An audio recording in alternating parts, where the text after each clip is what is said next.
Hey everybody, welcome to Obscurities of Miniatures. I am your host, High Lord Tamberlane, and today we are going to be taking a look at an interesting pair of sprues. Now, unfortunately, I don't have the entire box these came from, but hopefully that will be changed soon. What are these very feminine-looking models in my hand? Well, they are Shieldwolf's new sisters. Now, what's interesting is this is two actually different kits, but they are quite related.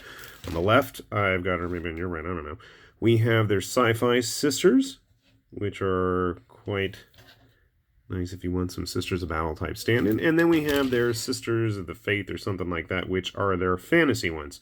Now, they do share a couple of similarities, and I want to make that apparent, because if you get both, you can do all kinds of fun, interesting kit bashing. So all of these kits, obviously, they have the same 4 body types, and they share a couple of the hand-to-hand weapons together, and their tabards, and their loincloths, and their capes here. But since they are totally compatible with each other, so all these hand-to-hand weapons, you could totally swap on and off. I want to say they both have, yeah. So their arms, totally compatible. You'll see, boom, there we go. Everything lines up. So the whole center of the frame, from the arms and the heads, is going to be the same. And then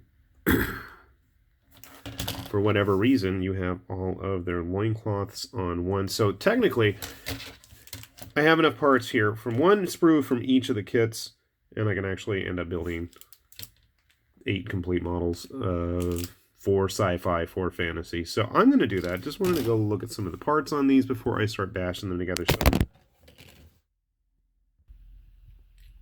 So I thought I'd gotten that fixed, but obviously not, so we're back in business without a tripod. I tried to tape it and glue it all back together, but that just wasn't happening. So anyway, for the sci-fi one, we have the backpacks here, we've got the shoulder guards, and I thought there was something else that was unique about these. I guess not. Okay. And then the various loincloths.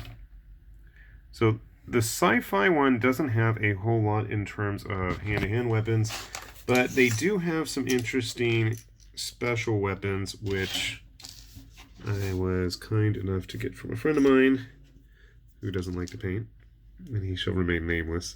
To protect the innocent, yes. So here's a couple examples. This is like the flamethrower, their shotgun, one of their pistols, dog hairs. Here's a pistol. So they do have quite a few options on the sci-fi sprue in terms of ranged weapons. And then this was like the generic bolter right here. And I know there's actually 2 variations on the sprue. This is one, and obviously I don't have the other variation, but that's okay. That's got a bunch of the more fancy, funky weapons, plasma types, and flamers and things like that. Whereas this has a variety of the hand-to-hand ones on the fantasy one. So torches, if you want to use these girls in Frostgrave, then you're good to go.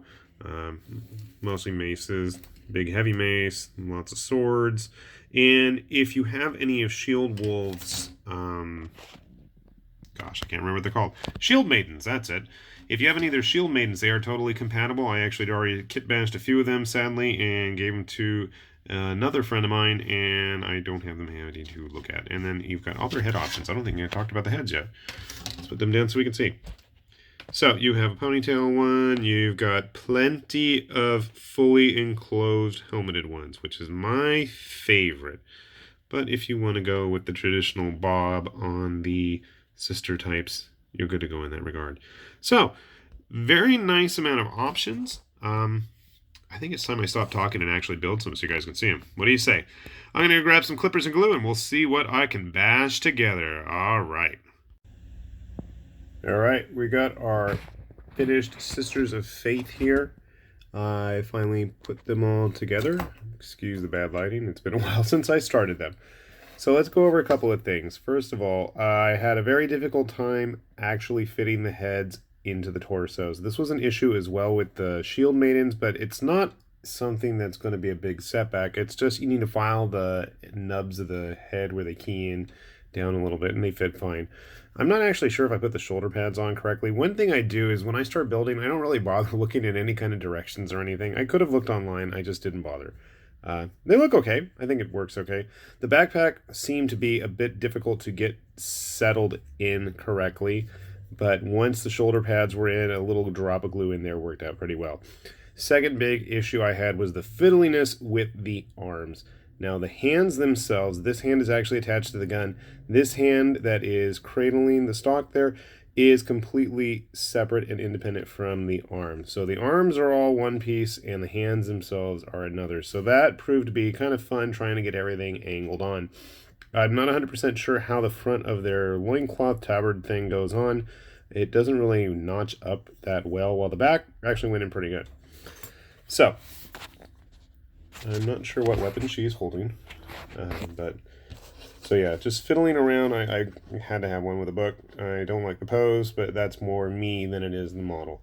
One thing I learned from their Shieldmaiden kits as well is that they actually work really well with the Sisters of Silence. So if you've got any Sisters of Silence bits laying around, or if you want to go hunt some down, they actually work out really well. I actually made a couple of Frostgrave models for a friend of mine that worked out pretty good. So that was pretty nice. So you do have a fair bit of options in terms of guns, and they do have a few hand weapons on there, so that's pretty nice. They have the stereotypical Bob, but more interestingly, what I like is they've got the kind of hooded inquisitorial knight Templar look going on as well. So that's those four. And I also have their fantasy equivalents that I'm going to bust out in just a sec. But I just wanted to give you guys a sense. They, you know, it's probably kind of hard to judge their size, but these ladies are big, okay?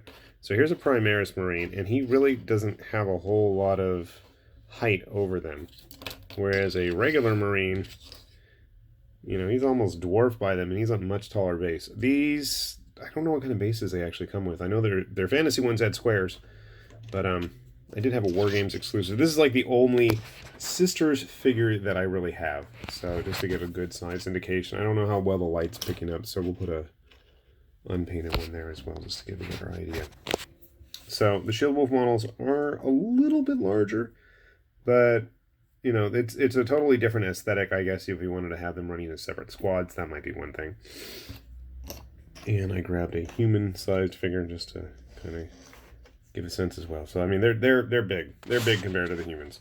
So keep that in mind if that's something that you're looking for as a, you know, Cerritos stand-in.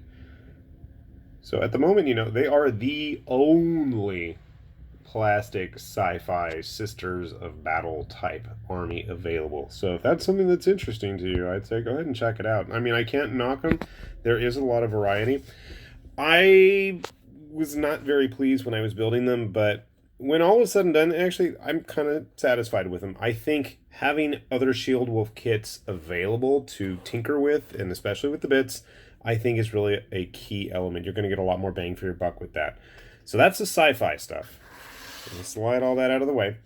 And I also built up some of their fantasy models. Now, their fantasy ones I had a lot more fun with. Maybe that's just my own personal,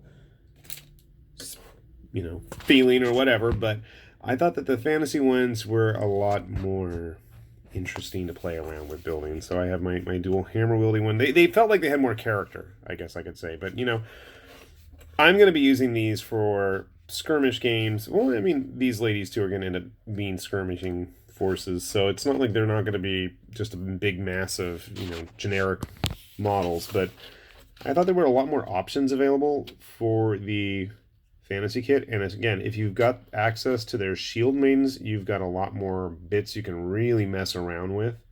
I do like the torch that they included. If you're going to do Frostgrave, you got to have a torch bearer or brimstone or something. So they had enough shields, I want to say, for the whole unit. There's enough hand weapons to go around. Not as many of the offhand weapons were available. I basically just grabbed the ones that were in the kit. So the heads are the same across both sets. The bodies themselves are the same. The shoulder pads are the same. The hands are the same. The only big difference is where the weapons are and their back. So you see these ladies have these capes. They actually plug in the same spot where the backpacks do. So if you wanted to try kit bashing them and have both on there, I mean, that's possible. I didn't have a lot of pieces left over, and after having glued on the loincloths, that kind of limited the space for the capes. So some of them I put the capes on with the loincloths. Some I did not, so you can see she's got the loincloth in the back as well. So I really liked the fantasy kit. The sci-fi one is growing on me. I'm wondering how I will feel once I have painted them. I think that's going to be a big factor for me. So we'll put our standard human. I mean, they're not... I feel like the Shieldmaidens were actually larger, and I don't know where I put mine. I would have them on screen for you guys, but I really don't know where they are. So, overall, pretty nice. And again, and I'm definitely with these girls, they are the only hardcore armored knight, female knight models that I can think of on the market that especially isn't available in plastic. Obviously, we have the Frostgrave soldiers, the female soldier box is available. They're a little bit smaller. I don't know where I put those girls either.